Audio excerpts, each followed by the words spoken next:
Matamis na halik. Yan ang isinalubong ng mag-iina ni Randy Capricho matapos siyang makalaya sa mahigit 2 taong pagkakabilanggo sa Indonesia. Laking tuwa ni Randy dahil makakasama na niyang muli ang kanyang pamilya sa Davao City.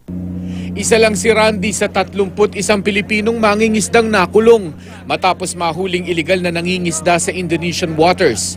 17 sa mga nahuli ay galing sa General Santos City. 8 sa Zamboanga del Sur, 4 sa Davao City at 2 ang mula sa Sarangani. Ayon kay Special Assistant to the President, Secretary Bongo, tutulungan ng gobyerno ang mga mangingisda. Sa Cagayan de Oro City naman, hindi na nakapalag sa mga otoridad si Edgardo Cajardo matapos maaktuhang gumagamit umano ng iligal na droga sa isang bahay malapit sa Misamis Oriental Provincial Jail.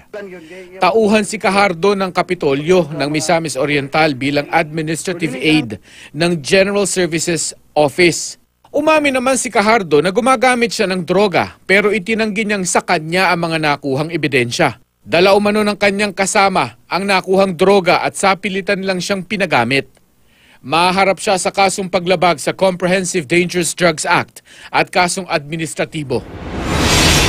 Tinatayang aabot sa mahigit ₱250,000 ang halaga ng pinsala matapos masunog ang isang pension house sa Salug, Zamboanga del Norte.